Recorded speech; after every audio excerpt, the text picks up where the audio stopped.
তো আমরা যে free fire, PUBG, call of duty এগুলো খেলি, এগুলো কিন্তু সবই ব্যাটেল রয়্যাল গেম।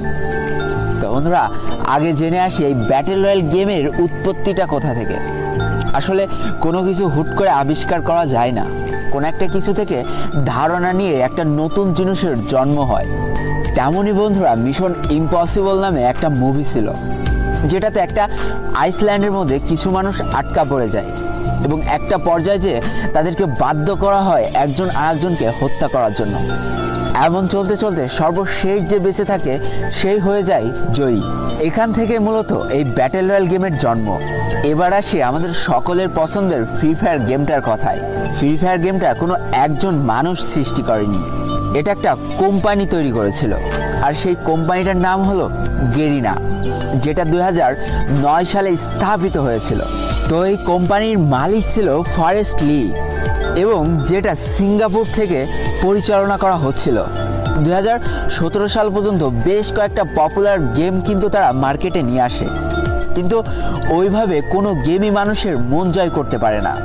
কিন্তু বন্ধুরা, প্রত্যেকটা জিনিসের লাইফে একটা টার্নিং পয়েন্ট থাকে। এই ফ্রি ফায়ার গেমটা ছিল গেরিনা কোম্পানির লাইফের একটা টার্নিং পয়েন্ট।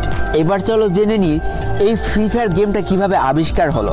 2017 সাল পর্যন্ত ব্যাটেল রয়্যাল গেম বলতে আমরা পাবজিকে বুঝতাম, যেটা শুধুমাত্র কম্পিউটারে খেলা যেত এবং এক্সবক্সের মাধ্যমে খেলা যেত, অর্থাৎ গেমিং যে সামগ্রীগুলো আছে তার মাধ্যমে খেলা যেত। এবং বন্ধুরা, গেমারদের মধ্যে একটা চরম উন্মাদনা সৃষ্টি হয়ে গেল এই পাবজি গেমটাকে ঘিরে, যেটা শুধুমাত্র কম্পিউটার এবং এক্সবক্সের মাধ্যমে খেলা যেত। তো দেখো বন্ধুরা, আমরা আমাদের জীবনটা প্রতিনিয়ত আপগ্রেড করে থাকি। একটা সময় আমরা গেমিং বলতে খালি বুঝতাম কম্পিউটার এবং বিভিন্ন ভিডিও গেম সামগ্রী, কিন্তু যুগের সাথে তাল মিলিয়ে এই গেমারদের জীবনে আরও একটা নতুন সূচনা শুরু হলো, সেটা হচ্ছে মোবাইল গেমিং। আস্তে আস্তে মোবাইল গেমিংয়ের জনপ্রিয়তা পেতে শুরু করে।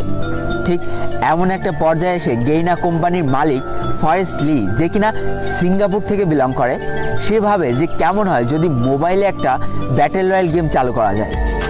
যেই কথা সেই কাজ। 2017 সাল থেকে শুরু হয় আমাদের এই ভালোবাসার গেমটা তৈরি করার কাজ।